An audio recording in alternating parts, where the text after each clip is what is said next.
every story appears ordinary till you see the core side of it. And what you're looking for is the story behind the news. We bring it to you from Lagos, the commercial capital of Nigeria. Giving you all sides and political stories round the clock. Every detail from the start line to the final whistle. CoreTV News, expanding your view.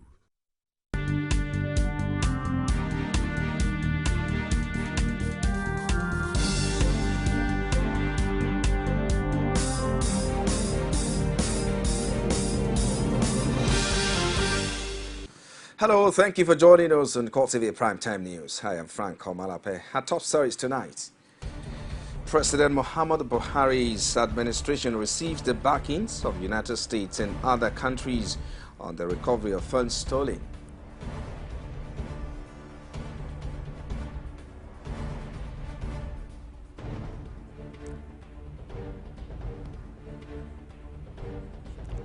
Also in this program, the Senate has rejected attempt to bring up issues relating to the internal crisis in the Senate caucus of the APC at plenary.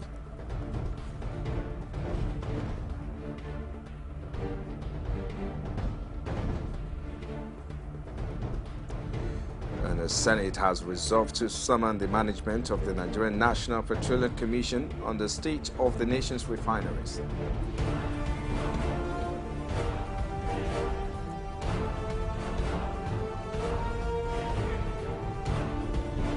And outside Nigeria now, 2 new cases of Ebola virus disease has been confirmed in Freetown, Sierra Leone, dashing hopes that the capital city is free of the deadly virus. Thank you for joining us tonight. President Muhammadu Buhari on Tuesday said that his administration has received firm assurances of cooperation from the United States and other countries on the recovery and repatriation of funds stolen from Nigeria. Speaking at an audience with members of the Northern Traditional Rulers Council led by the Sultan of Sokoto, Alhaji Muhammad Saad Abubakar, and President Muhammadu Buhari said that it was now up to Nigeria to provide the international community with the facts and figures needed to drive the recovery effort. He emphasized that the next 3 months of his administration will be busy getting those facts and figures to help recover stolen funds taken from to foreign countries. Citing the report submitted by the Ahmed Joda-led Transition Committee, President Muhammadu Buhari said that several revenue-generating institutions in the country have been compromised, leading to a weak economy. On insecurity, the president said that the traditional rulers could play a key role in stemming the terrorism and insurgency in Nigeria by assisting the government with cost-effective intelligence gathering. While the Senate has rejected the attempt to bring up issues relating to the internal crisis in the Senate caucus of the All Progressive Congress at plenary, it also turned down allegations that the Senate rule books were amended to pave way for the election of Ike Ekweremadu as Deputy Senate President. The first effort was made by Senator Gbenga Shafa, who accused Senate President Bukola Saraki of withholding a letter from the party on its decision on the sharing of principal offices, while the other was by the Senate Kabiru Marafa. And the people can only do that if they are properly elected. The internal crisis rocking the APC caucus of the Senate is not about to end anytime soon. This was obvious on Wednesday's plenary, where senators who were still aggrieved by Bukola Saraki's emergence as Senate President attempted to raise issues on the intra-party crisis. Senator Shafa insists that his privileges were breached by Saraki's failure to read a letter by the party leaders directing the members of the sharing of party position. Some senators, however, see the matter differently. Again, 31-4. There shall be a deputy majority whip of the Senate. It shall be a senator nominated from the party with the highest number of seats in the Senate. Mr. President, by virtue of the privilege of being one of the senators of the Federal Republic of Nigeria and coming from our party, I believe, and strongly so, that that letter should have been read to the hearing of all senators here present. Perhaps that will be the solution to the leadership also in the Senate. There shall be a majority leader of the Senate. The majority leader shall be a senator nominated from, not by. What this seeks to do, Mr. President, is to debar the internally displaced side from nominating the majority leader, and then to confer it on the All Progressive Congress, which incidentally happened to have the highest number in the Senate. I'm going by what has been stated. I think I will just note what Senator Ashafa has said, and I think we'll leave the matter as that. I would, and in that case, rule that order point out of order. The other issue relates to allegations of behind-the-scene amendment of the Senate rule book to pave way for election of Senate presidents by secret ballot rather than the open voting system. The claims were made by Senator Marafa and were meant to rubbish Ekweremadu's election as Deputy Senate President. Mr. President, if we are going by the Senate Standing Orders of 2011 as amended, which is the genuine and authentic, because it has never, and it protects. Will you shut up? Address the chair. Order.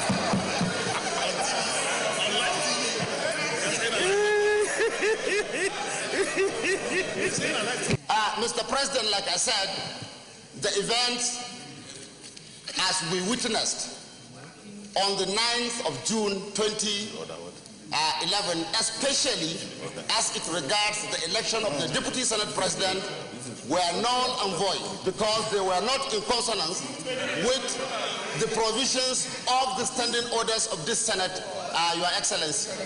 And if you said we are going to use the Senate Standing Orders of 2015, then we need explanation as to who and why changed our Senate rules without recourse to Order 110. I so submit, Mr. President. So the implication, therefore, is that the rule he was referring to ended with the Senate on the 6th day of June. So that is why that's why we had Senate Rule of 1999, 2003, 2007, and 2011, and now 2015. So that is the situation. So if he's seeking to amend a new Senate rule, he can only amend the existing one, which is the one for 2015. So at the end of between now and 2019, this particular rule will govern us and can be amended in the manner he has suggested. But after 2019, we're going to have another Senate rule of 2019. That has been the process and procedure since 1999. And that has guided and is based on the provisions of the Constitution. The Senate President had the final say on both issues and ruled against the position canvassed by the two senators. There's only one rule book before us, that is Senate Standing Order 2015 as amended. The second issue you raised, which I think even in your own address you mentioned about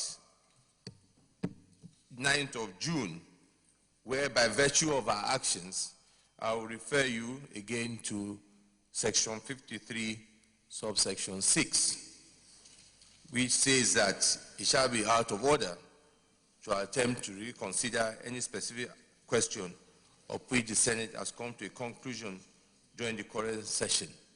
And bringing that matter again goes in contrary to our Rule 53.6. So I think on this note of that, I will unfortunately have to rule you out of order on that matter. For now, the Senate President and his loyalists in the APC are consolidating and are bent on ensuring that the party's principal leaders are selected through an internal process by senators, not party leaders in line with the Senate rule books. As the uncertainty surrounding leadership position in the 8th National Assembly continues, more groups have expressed their displeasure with the stance of the All Progressive Congress. Addressing journalists at separate press conferences, the APC caucuses from the South, East and North Central zones in the lower chamber are of the view that no group deserves to be ignored in the selection process. They maintain that such acts of injustice will be challenged through every available legal means. The party is not, the party does not, it's not as if the party is there and that all of us, we're the basis of the party. When you have a party, you have a constitution. When you have a party, you have membership. And that this is an institution. We have our parliamentary practices, we have our precedents, we have our laws, we have the constitution of the Federal Republic of Nigeria.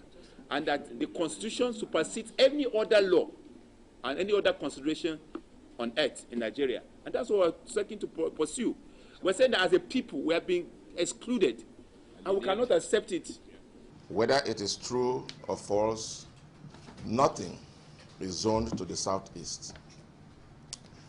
And we believe that in the spirit of national character, in the spirit of good connection to the rest of Nigeria, in the spirit of making us belong, in the spirit of ensuring that equity and justice is played, that there is no way the leadership of the party, the leadership of the National Assembly, or the leadership of the party will distribute positions of leadership of National Assembly without giving recourse to the Southeast and what it represents. And now the Senate has resolved to summon the management of the Nigerian National Petroleum Commission on the state of the nation's refineries. This followed the motion by Senator Gbenga Shafa on the recent spate of fuel tanker tragedies in Lagos State and other parts of the country. Senators argue that if all the refineries were functional, there would be no need for tankers to always come to Lagos to lift fuel. They also want the Buhari administration to continue with the process of revamping the rail system to ease off the pressure on Nigerian roads. The spate of fuel tanker explosions on our highways, which is getting curious by the day, and once again raising the questions about what has become of the rail line projects of past administrations as an alternative route to Nigerian highways.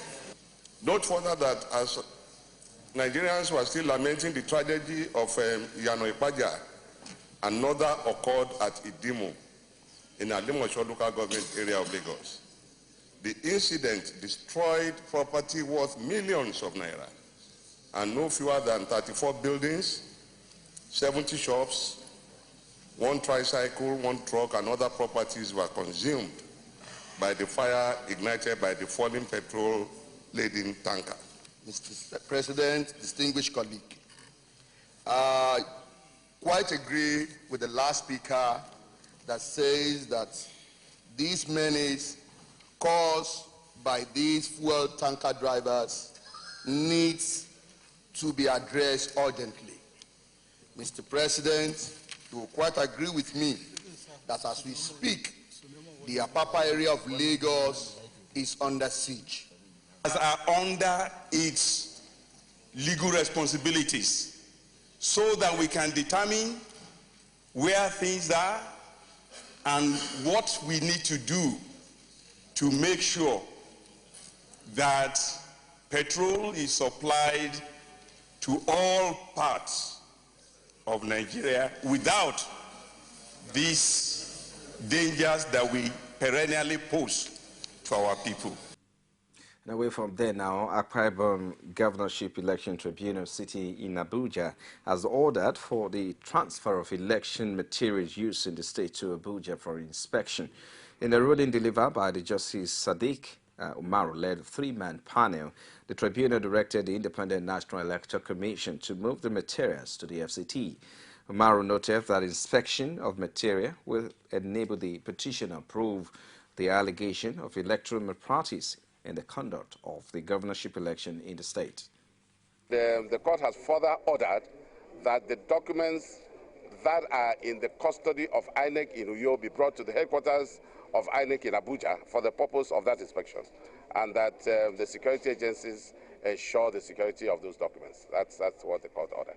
When we were arguing the motion, we had said if the court decides to exercise its discretion in favor of having to extend the time, because it is actually within the discretion of the courts to extend time, but that the electoral materials should not be moved to the courts because the law, Section 72 of the Electoral Act, makes INEC to be the custodian of those materials. And the All Progressive Congress Bayelsa State Chapter has threatened to expel some of its members recently suspended for anti-party activities. The party recently expelled 2 and suspended 7 of its leaders for anti-party activities. The 2 expelled members are former chairman of the Front New People's Democratic Party, Chief Pere Keme Podo, and a top member of the party, Sunday Putu. But the expelled and suspended members fought back on Tuesday under the auspices of the Integrity Group, claiming they had also suspended the state chairman, Tiwel Orunimige, his deputy, A.D. Julius, and the secretary, Marlin Daniel, over allegations of anti-party activities. Reacting to the development, State Publicity Secretary APC Panebi Fortune described the purported suspension of the State Working Committee executive as a huge joke. A former governor of the Font Bender State, General Samuel Ogbemudia, says Edo South Senatorial Zone of the state will produce the next governor in 2016 after the present administration of Governor Adams Oshomole bows out of office November next year. The 2-time governor, a military administrator, made this known while addressing some interest group and newsmen at his residence in Benin City.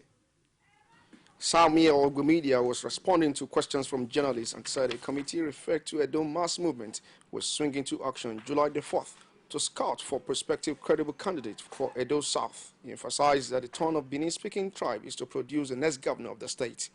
A committee will be set up that will go around what you call selection committee.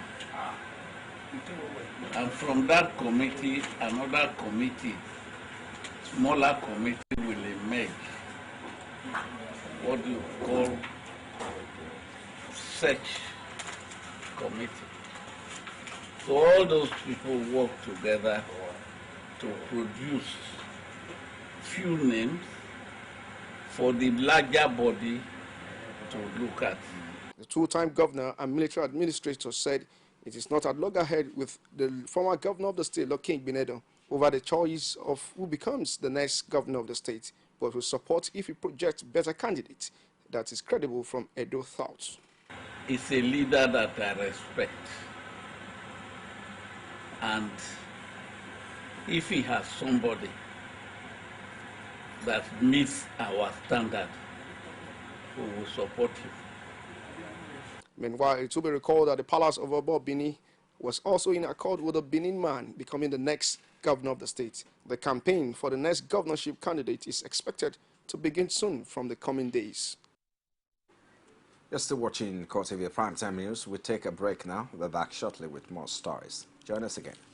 That's a sign of protest, saying that things are not good. Women share the most amazing thoughts. When it's close to the time, our people will protest on national issues. That was their own point. That was an accident. That is different. And they do it. Politics is about being a servant. Passionately. Without a woman, there will be no success at all. Sharing the adorable word of women. There are some women who have what it takes. In politics. Margaret Thatcher, Iron Lady. When she's too soft, she's too soft. Only on CoreTV News. It's CoreTV Primetime News live from our Lagos studios. If it's just joining us now, a reminder of our top stories. The Senate has, beg your pardon now, President Muhammadu Buhari's administration received the backings of United States and other countries on the recovery of funds stolen.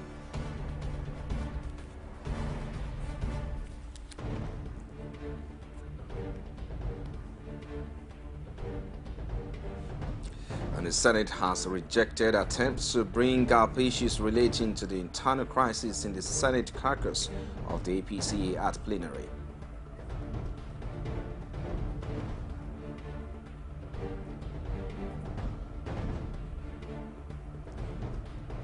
And the Senate has resolved to summon the management of the Nigerian National Petroleum Commission on the state of the nation's refineries. Thank you for joining us now. For our top stories now, log on to facebook.com/CoreTV News. You can also follow at CoreTV News NG. You can log on to www.youtube.com/CoreTV, leave space and the news. Ikere Ekiti update is still on, talking about the respite might have been in the will of Ikere town as the leadership and representatives of Ikere local government finally break its silence over the crisis on the vacant Ogoga stew. The secretary to the local government clears the air on the selection process done so far, ascribing it as kangaroo, assuring that a new selection process will be instituted. Our correspondent Rashid brings us update. Crisis rocking Ikere Ekiti may be heading for a resolution as new critical and important stakeholders start speaking on the ownership tussle that had ravaged the one-town local government for a while earlier. The head of the Kingmakers and Sabetu of Ikere Kingdom, Michael Shitu, says no process has been constituted in the selection of New Ogoga against earlier processes proclaimed by some other Kingmakers. We have not even started. I'm not just telling you, even the person who wrote the letter for the commencement of the processes for the appointment of the New Ogoga, it's not a person supposed to do that letter. The leadership of Ikere local government, which plays very important role in the selection process, has so far been alleged for complicity on the crisis. But in a twist turn of events, the secretary to the local government, Latif Ibrahim, corroborated the stance of the Sabetu, saying no process has been instituted, even as the government knows the next ruling house to produce the next Ogoga. If you look into the traditional declaration of 1958, it's so clear there that we have a three principals rulings house in this town, and they are rotating this position among themselves according to the where they are doing it before. Even what to say the Agabala ruling house is the next. So following from that house, they is removed to Ogbenote. The local government secretary speaks further that a new selection process will be instituted by the state government. Very soon, the government will ask us to call all the kingmakers, then we start everything afresh. It will be better we start afresh, because the previous ones is more or less a kangaroo system. With fresh facts emerging on the ownership crisis, it is hoped that peace will ultimately return to Ikere as the wish of the people on the choice of Ogoga will be respected. Rashid, CoreTV News, Ikere Ekiti. And now, following the strong fight against crime, most especially kidnapping and courtesan, which are currently on the increase in Imo State, the State Command of the Department of State Security says it has recorded great feats. The recent one being the parade of another 5 young men and a lady that were paraded at the command for locking up a man in a toilet for 5 days without food nor water. Our correspondent, Ajibade Alfeso, has details. On hearing the arrest of the kidnappers, the governor, who had been worried over the rate of crime in the state, did not hesitate to visit the command. He thanked the men of the command for their job well done. Responding to some of the questions put to them, the suspected kidnappers said they are not the real men behind the kidnapping of Nwanwike Chinaka. The governor, however, reacted to the inhumanity perpetrated by the kidnappers. Citizens of Nigeria.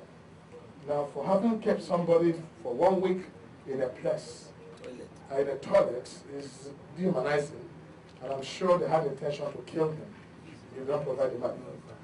Now, what I want to assure Imo Life that working together with security agencies of Imo State, we shall guarantee their security. The governor, however, in strong terms, asked every criminal in the state to pack their belongings and leave the state, that the people of Imo are great people and they cannot shelter criminals. But let me again warn all criminals, all kidnappers, get out of Imo State. This is not your place. Get out now, because we are ready for you. And any house of any kidnapper or where kidnapping is found will be demolished and destroyed. First of all, we have to go to their homes and see the lifestyle of their parents.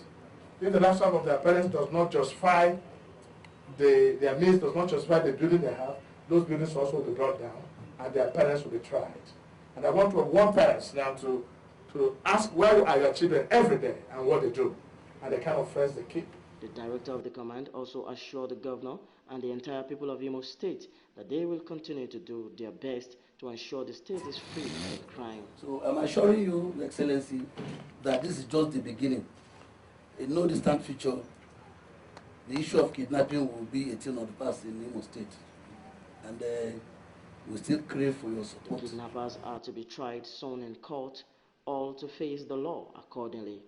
Ajibade Awofeso, CoreTV News, Owerri. The Economic and Financial Crime Commission has arraigned one Joseph Onoja Gabriel before a Lagos State High Court in Ikeja on a 4-count charge bordering on conspiracy to defraud, impersonation, forgery, and using false document. Gabriel was arrested by the operatives of the EFCC sometimes in 2014, following a petition that they impersonated Gabriel Suswan, the immediate past governor of Benue State.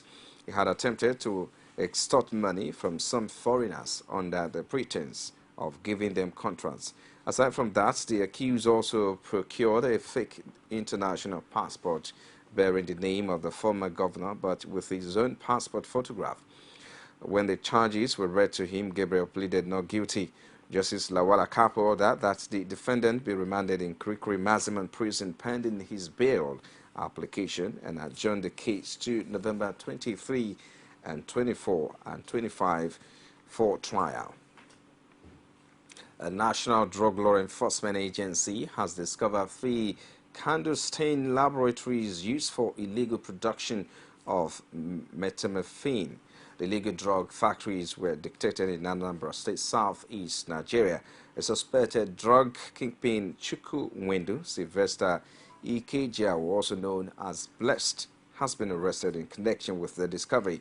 He's said to be the owner of the laboratories and leader of an international drug trafficking organization that recruits and sponsors drug couriers to China, Malaysia, Turkey, and Italy.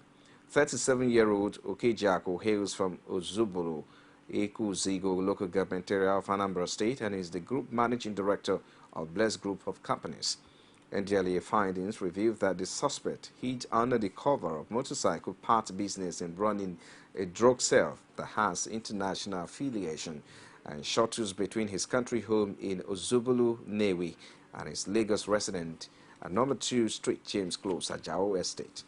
Also recovered from him paraphernalia from drug concealment similar to the one seized with drugs at the airport and land borders. And now plans by the federal government to lay off teachers of staff schools at federal government-owned universities has been generating reactions. The Senior Staff Association of Nigerian University has threatened to embark on an industrial action that will paralyze the activity the universities if the decision is not reversed. Southwest branch of the union held a protest at the University of Ilorin, the Kwara State's capital. A correspondent Rashid tells us more.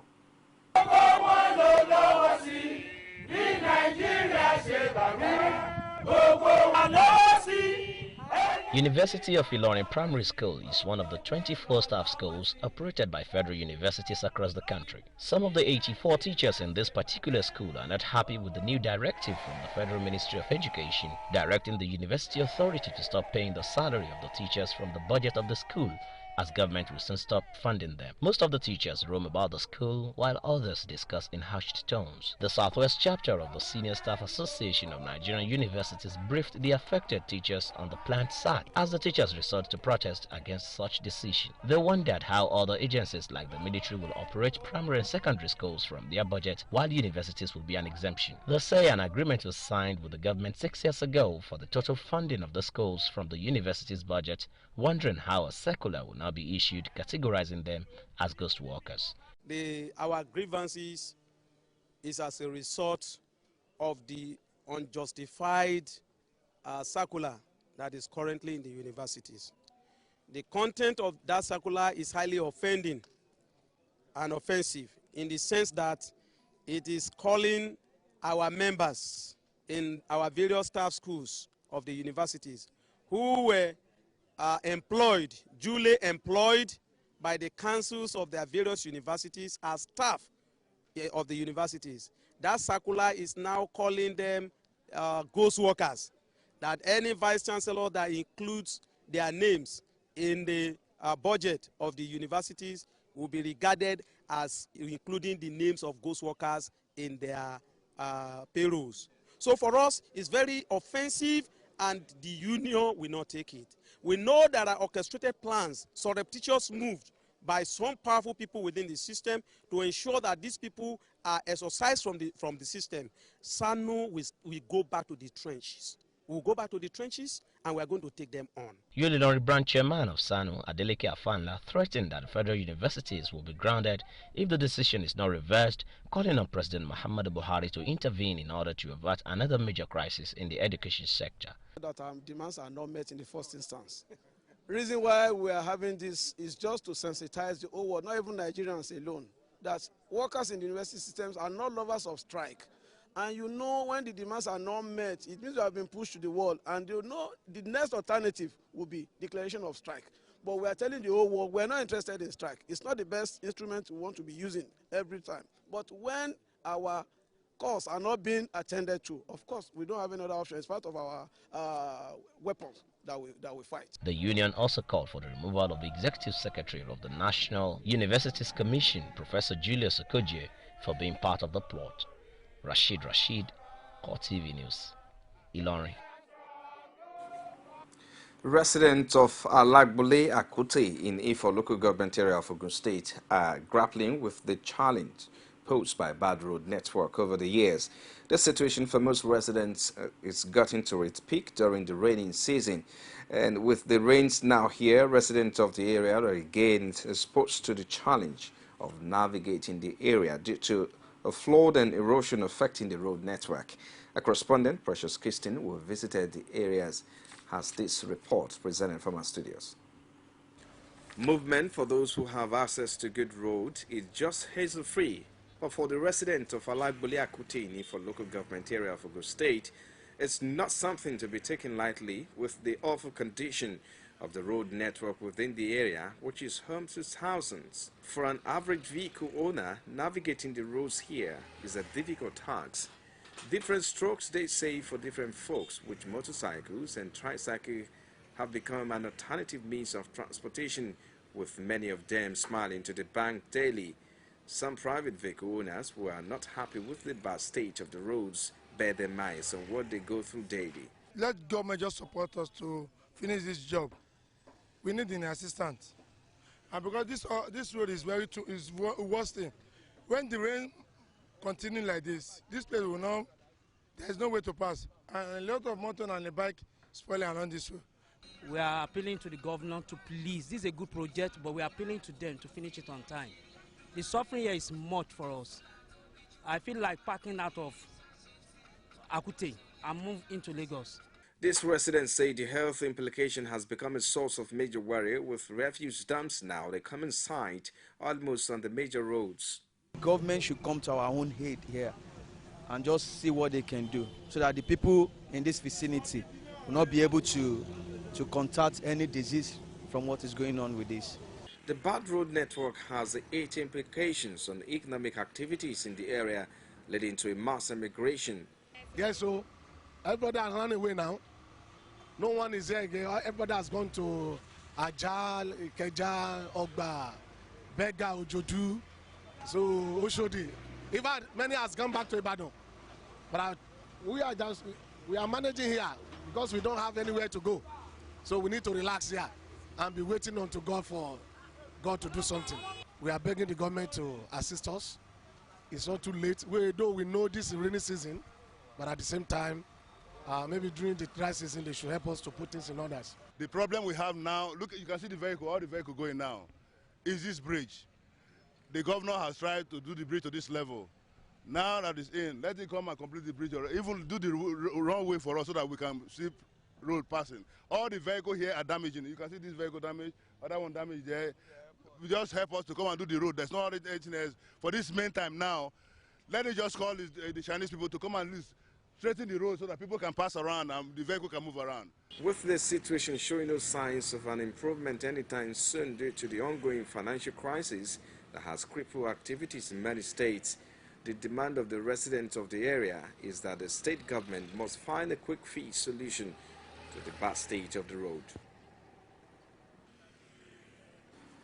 And away from there now, animal and plant species in Ogba Zoological Garden, a natural park in Edo State, is currently under threat as land speculators from surrounding communities have allegedly encroached on it.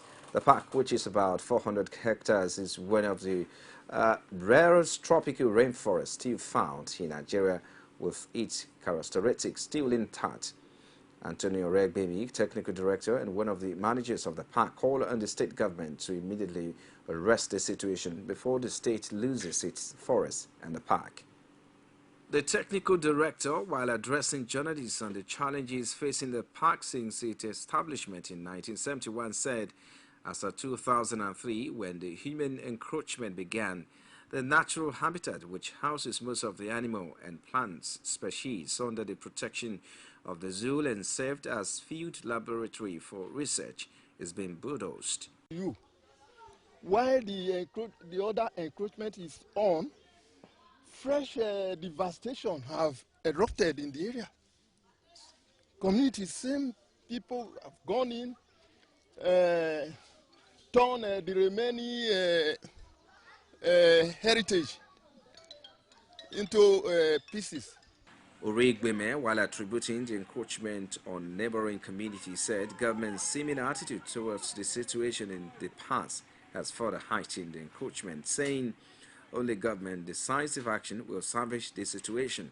The government, as the sole owner of the forest estate, of this very particular zoo we are talking of, should take more decisive action. Instead of dilly-dally over the years. Imagine structures were demolished, they were being rebuilt, nothing is done. Then, that notwithstanding, fresh incursions have been made. How do you look at that? It's a mockery.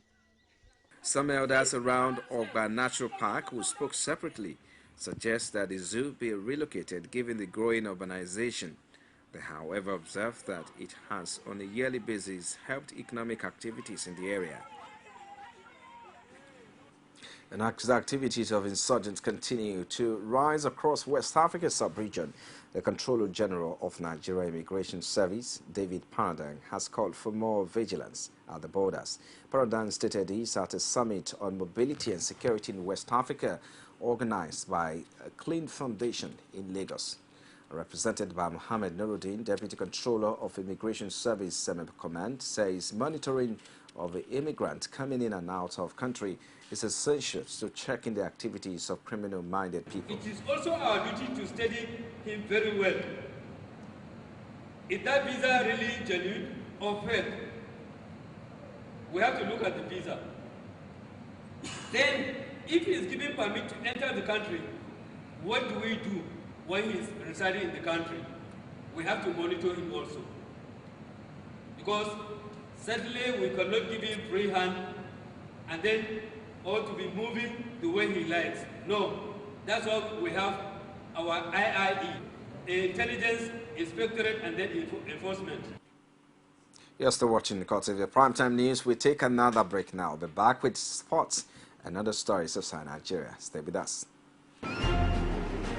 As news breaks, people don't let events pass without giving their comment or reactions. When the problem arises in society, these are the people that should be consulted. To cleanse the corruption in society, we are not to provide information for good life and also security of life and property in this country. The academic society have the loudest voice on this platform. Whether you call it a sovereign national conference or a national conference, it is about the people of Nigeria. There should be a change in power. In any way they can do it. I think there's a script already. Every Tuesday at 8:45 p.m. on this station. From the Ivory Tower, a must-watch for the learning minds. You can now watch CoreTV News live from anywhere in the world on our website, www.coretvnews.com. Click on Live TV on our website and watch us live. And welcome to CoreTV Primetime News. To follow us on Twitter, click on Twitter icon on our website. On Facebook, click on the Facebook and YouTube to see all our previous news production. You can also watch us live on YouTube. Click CoreTV, leave a space, then news. CoreTV News, a 24-hour news station. Thank you for being there. Outside Nigeria now, 2 new cases of Ebola virus disease has been confirmed in Freetown, Sierra Leone, dashing hopes that the capital city is free of the deadly virus. A spokesman for the National Ebola Response Center, CD Tunis, said there were concerns about further infections since the 2 cases were reported in Magazine, a densely populated slum in the capital city. Health officials said the first case in Freetown since May 29 was a fisherman who caught the hemorrhagic fever from his girlfriend in the northern district of Port Loko. Shortly afterwards, a family member who lived in the same household also caught the virus. The other 6 cases recorded in Sierra Leone over the past week were in the northern provinces of Port Loko and Cambia. Health Ministry data shows the worst-known Ebola epidemic in history has killed more than 11,000 people in West Africa, about a third of them in Sierra Leone. Liberia became Ebola-free in May, but its neighbors, Sierra Leone and Guinea, are still struggling to get to 0 cases despite hundreds of millions of dollars in aid. And now President Barack Obama has assured his French counterpart, Francois Hollande, that the U.S. is no longer spying on France. Mr. Obama spoke to Hollande following reports on the WikiLeaks website that U.S. National Security Agency NSA spied on successive French presidents. WikiLeaks reported that the NSA had intercepted communications from President Francois Hollande and former leaders Nicolas Sarkozy and Jacques Chirac between 2006 and 2012. The allegation prompted a backlash from the French government, with Hollande saying he would not tolerate acts that threaten France's security. He called 2 emergency meetings, the first with France's top security officials and another with leading legislators. Prime Minister Emmanuel Valls urged the U.S. to quickly repair damage to its relationship with France. The U.S. Ambassador Jane Hartley was also summoned to the Foreign Ministry in Paris to discuss the latest claims. French intelligence officials are due to travel to Washington for more talks. And our box office in entertainment now. Giants Furious 7 refused to hit the brakes on global earnings, zooming past Marvel's The Avengers for an all-time record. The 7th installment on the Fast and Furious franchise now occupies the 4th slot in the worldwide all-time gross record list, having raked in $1.52 billion since its April release. Only Avatar and Titanic have made more money. Fast and Furious is an American franchise including a series of action films which center on illegal street racing and haste, and various other media portraying and characters and situations from the film. And the film is distributed by Universal Pictures, and the series was established with the 2001 followed by 6 sequels.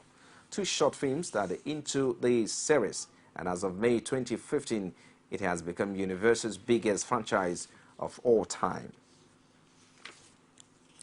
And now Janet Jackson is to be honored with the Ultimate Icon Prize in honor of her incredible career at the BET Awards this Sunday, June 28. The 49-year-old singer is being recognized at the ceremony, which will be broadcast on the Black Entertainment Television Network for her achievements in the music industry over the last 4 decades. Jason Derulo, Tinashe, and Sierra are all set to perform a tribute to Janet, the sister of Michael Jackson, who will be the first recipient of the accolade as awards boss.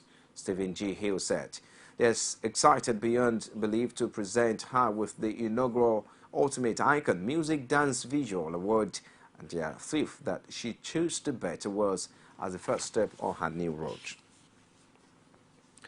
And in sports now, Super Eagles first choice goalkeeper and captain Vincent Inyama failed to appear before the disciplinary committee of the Nigerian Football Federation on Tuesday, June 23rd, and may be sanctioned. The Lille goalkeeper came under barrage of criticism for his remark against the NFF's choice of Ahmadi Stadium in Kaduna for Eagles' African qualifier against Chad played on June 13th. NFF was not satisfied with his apology, and the Super Eagles captain was summoned to a disciplinary hearing on Tuesday in Abuja. But the former Enyimba player turned down the invite. Meanwhile, Chris Green, who is a member of the NFF, said Enyama's case will be treated with caution as those in the disciplinary committee will be allowed to do their job before the appropriate actions are taken. Now, the Ahmadu Bello Stadium in Kaduna will host the 2017 Africa Cup of Nations qualifying match between the Super Eagles and the Pharaohs of Egypt, scheduled for Wednesday, March 23rd, 2016. The Nigerian Football Federation announced the venue of the match on Wednesday. Meanwhile, the head coach of the under-23 national team, Samson Siasia, has read the riot act by giving all invited home-based members of the Flying Eagles team that went to New Zealand Friday, 26 June, as deadline to report to the team's camp. Siasia stated that any invited player that does not meet the Friday deadline should forget about the invitation. And our Uruguay striker Edmecin Canavi is considered leaving Uruguay's Copa America camp following the arrest of his father over allegations of causing death by dangerous driving while under the influence of alcohol. The Paris Saint-Germain star's father, Luis Cavani, is being held in police custody after his car collided with a motorcycle in the South American nation on Monday night. The victim, a 19-year-old man, was taken to the nearest hospital in the city of Salto with a diagnosis of multiple trauma and loss of consciousness in a severe condition. However, he was pronounced dead in the early hours of Tuesday as details of the incident emerged, including allegations that the PSG striker's father tested positive for being over the legal alcohol limit. And finally tonight, Liverpool have signed forward Roberto Firmino from Hoffenheim on a 5-year deal for a fee of about $29 million, as the 23-year-old's deal is subject to a medical which will take place after he returns from Chile, where he has been playing for Brazil in the Copa America. Firmino, who has scored 47 goals in 151 games for Hoffenheim, becomes the Reds' second most expensive player, as the Anfield club made Andy Carroll the record signing when he joined them for €35 million from Newcastle in 2011. Firmino, who has spent the last 4.5 seasons in the Bundesliga, was on target for Brazil in their 2-1 Copa America victory over Venezuela on Sunday. You have been watching CoreTV Primetime News. Just before we get tonight, a recap of our major headline. And we told you that President Muhammadu Buhari's administrations received the backings of the United States and other countries on the recovery of funds stolen.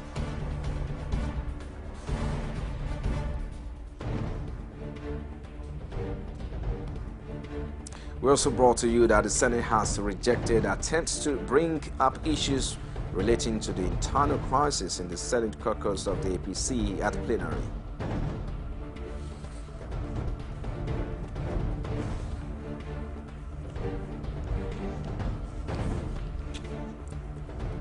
And finally tonight, the Senate has resolved to summon the management of the Nigerian National Petroleum Commission on the state of the nation's refineries.